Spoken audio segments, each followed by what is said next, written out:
नमस्कार. आज आपण एका खूपच इंटरेस्टिंग बौद्ध कथेबद्दल बोलणार आहोत. या कथेमध्ये वारसा हक्कासाठीचा एक संघर्ष आहे आणि त्यातून मिळणारा बोध. चला तर मग अगदी सोप्या भाषेत समजून घेऊया.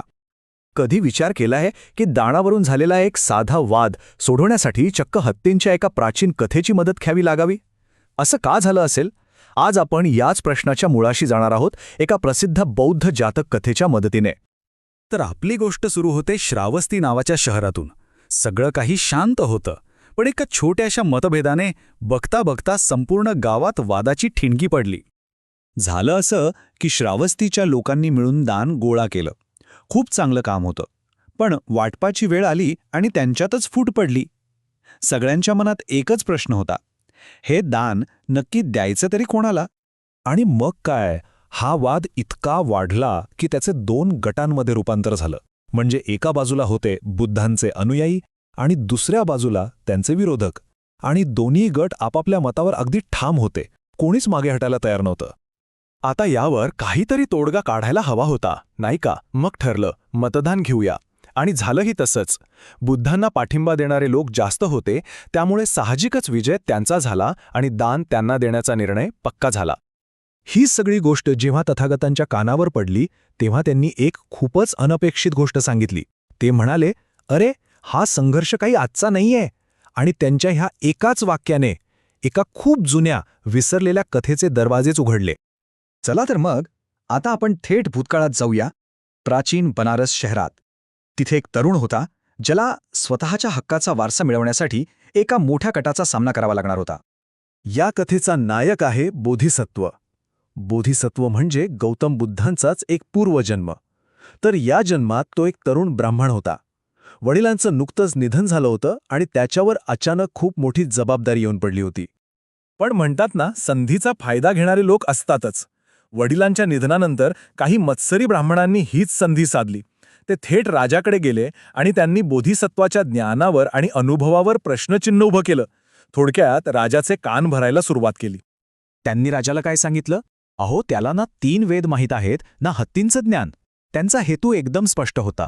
बोधिसत्वाला कसंही करून बाजूला करायचं आणि तो जो हत्ती महोत्सवाचा मान होता आणि त्यातून मिळणारी संपत्ती ती स्वतःच्या घशात घालायची. आता विचार करा, एका बाजूला कुटुंबाचा सन्मान आणि दुसरीकडे पिढ्यानपिढ्या चालत आलेला हक्क गमावण्याची भीती. अशा परिस्थितीत बोधिसत्वाने आपल्या आईला एक वचन दिलं आणि ते वचन पूर्ण करण्यासाठी त्याला एका अशा प्रवासाला निघायचं होतं जो जवळजवळ अशक्य होता. त्याची योजना ऐकूनच थक्क व्हायला होतं. बघा, फक्त 4 दिवसांची योजना. पहिल्या दिवशी तक्षशिलेला पोचायचं, दुसऱ्या दिवशी फक्त एका रात्रीत 3 वेद आणि हत्तींचं ज्ञान शिकायचं, तिसऱ्या दिवशी परत बनारसला यायचं आणि चौथ्या दिवशी थेट महोत्सव आयोजित करायचा. म्हणजे हे खरंच अशक्य वाटत होतं. आणि प्रवासाचं अंतर तर बघा, चक्क 2000 योजने, तेही फक्त एका दिवसात. हे कसं शक्य झालं असेल? फक्त आणि फक्त त्याच्या दृढनिश्चयामुळे.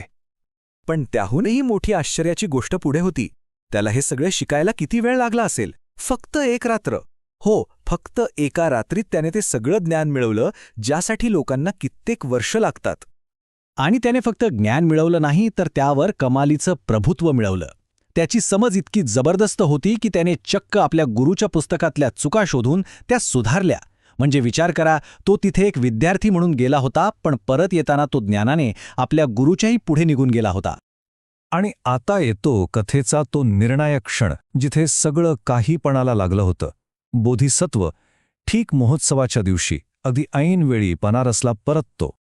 तिथलं वातावरण एकदम भव्य होतं. सोन्याच्या दागिन्यांनी सजलेले 100 हत्ती. विचार करा काय दृश्य असेल. आणि या सगळ्या भव्यतेच्या मधोमध बोधिसत्वाने थेट राजासमोर जाऊन आपला हक्क सांगितला. पण त्याने हे थेट शब्दात नाही विचारलं. त्याने चक्क काव्यातून राजाला एक प्रश्न विचारला. त्याचा अर्थ असा होता की महाराज, माझ्या कुटुंबाचा जो पिढ्यानपिढ्या चालत आलेला सन्मान आहे, तो तुम्ही खरंच विसरून गेलात का?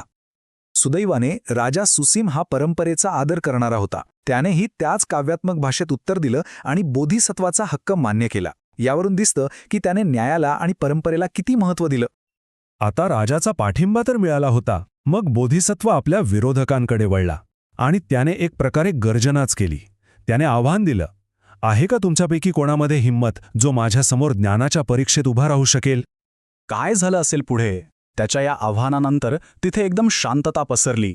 एकाही ब्राह्मणाची त्याच्यासमोर येऊन उभं राहण्याची हिंमत झाली नाही.